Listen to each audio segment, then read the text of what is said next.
Natural disaster یعنی قدرتی آفات کے بارے میں اکثر آپ لوگ سنتے ہوں گے، لیکن دنیا کی تاریخ نیوکلیئر کے پگھلنے اور پانی کے اندر تیل کے دھماکوں سے لے کر مائن کے گرنے جیسے مین میڈ ڈیزاسٹرز یعنی انسانی ساختہ خوفناک آفات سے بھری پڑی ہے، جو تکنیکی یا پھر انسانی خطرات کی وجہ سے پیش آئے۔ مین میڈ ڈیزاسٹرز میں انسان کی غفلت یا پھر غلطی ہونے کے ساتھ ساتھ انسان کے بنائے گئے نظام کی بھی ناکامی شامل ہوتی ہے۔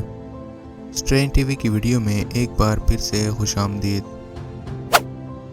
یہ بات ہے 21 اکتوبر 1966 کی، جب ویلز کے ایک گاؤں ابرفن کے قریب کوئلے کی کان میں ورکرز ہر روز کی طرح صبح کے 7 بجے پہنچے تو انہوں نے دیکھا کہ بارش کی وجہ سے کچرے کے ڈھیر یعنی مائن سے نکلنے والا را مٹیریل مائن سے نکل کر ورکنگ سائٹ تک پہنچ چکا تھا۔ سپروائزر نے جب یہ دیکھا تو کام کو روک کر نقصان کا اندازہ لگانا شروع کر دیا۔ صبح کے 9 بجے جب ورکرز ڈھیر کو ہٹانے کے لیے ابھی تک شروع ہی ہوئے تھے کہ اچانک ڈھیر سے بہت سارا حصہ ٹوٹ گیا اور گاؤں کی طرف ایک بڑی لہر کی شکل میں تقریباً 17 سے 34 کلومیٹر کی رفتار سے بہہ گیا، جس نے گاؤں میں ایک بڑی تباہی مچا دی، جس میں 144 لوگ اپنی جان سے ہاتھ دھو بیٹھے۔ اور افسوسناک بات تو یہ ہے کہ مرنے والے 144 لوگوں میں سے 116 چھوٹے بچے تھے۔ اس حادثے سے پورے ٹاؤن میں صرف 5 لوگ ہی زندہ بچ پائے۔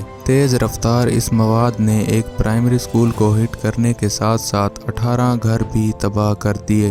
ہزاروں رضاکار اس حادثے کے بعد ابرفن کے امداد کے لیے پہنچے، لیکن تب تک بہت دیر ہو چکی تھی۔ کوئین الزبتھ نے بھی اس افسوسناک حادثے کے بعد ابرفن کا دورہ کیا۔ دوستو، ابرفن کا یہ واقعہ برطانیہ کی تاریخ کا بدترین واقعہ مانا جاتا ہے۔ NCB یعنی کہ نیشنل کول بورڈ نے صرف موسم کو ہی قصوروار ٹھہرایا، لیکن آخرکار NCB کے چیئرمین لارڈ روبنز نے اعتراف کیا کہ ابرفن کی مائن کی تباہی کی وجہ NCB کی کوتاہی اور لاپرواہی ہے۔ لیکن سب سے عجیب بات تو یہ ہے کہ بورڈ کے کسی بھی ممبر کو سسپینڈ یا فائرڈ نہیں کیا گیا۔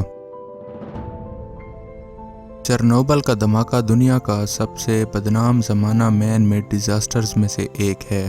اپریل 26، 1986 کو سوویت یونین میں یوکرینی SSR کے نارتھ میں پریپیات نام کے شہر کے قریب چرنوبل نیوکلیئر پاور پلانٹ کے ری ایکٹر نمبر 4 میں ایک چھوٹی سی غلطی کی وجہ سے پیش آیا۔ اصل میں ہوا یوں کہ انجینئرز نے ایک معمول کا تجربہ کیا جس میں یہ معلوم کرنا تھا کہ اگر بجلی چلی جاتی ہے تو کیا ٹربائنز کے گھومنے سے اتنی الیکٹرسٹی جنریٹ ہوگی کہ واٹر پمپس کو پاور دی جا سکتی ہے یا نہیں۔ یہ تجربہ پہلے بھی کیا جا چکا تھا، لیکن اس بار بجلی میں اضافہ ہوا اور انجینئرز چرنوبل کے نیوکلیئر ری ایکٹر کو بند نہ کر سکے، جس کی وجہ سے زوردار دھماکہ ہوا اور ریڈیو ایکٹیو مواد فضا میں پھیل گیا۔ ورکرز اور فائر فائٹرز کو ہاسپٹل لے جایا گیا۔ 28 لوگ شدید ریڈیشن کی وجہ سے جان سے ہاتھ دھو بیٹھے۔ دوستو، دھماکے کی وجہ سے آگ اتنی زیادہ تھی کہ آگ کو بجھانے کے لیے ملٹری کی مدد لینی پڑ گئی اور آگ کو بجھاتے بجھاتے تقریباً 2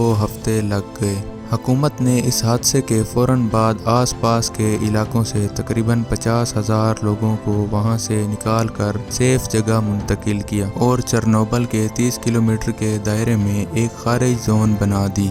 اس دھماکے کے بعد یورپ کے کئی حصوں میں اس کا اثر دیکھنے کو ملا، جو کہ کینسر کا سبب بنا۔ ایک رپورٹ کے مطابق چرنوبل کے دھماکے میں ریڈیشن اتنی زیادہ تھی کہ جس کی وجہ سے 5,000 سے زائد تھائرائیڈ کینسر رپورٹ ہوئے، جس میں 15 لوگوں کی اموات ہوئی۔ ماہرین نے اندازہ لگایا کہ اس ڈیزاسٹر کی کنٹینمنٹ اور صفائی 2065 تک جاری رہے گی اور یہ دنیا کا سب سے مہنگا اور خطرناک حادثہ مانا جاتا ہے۔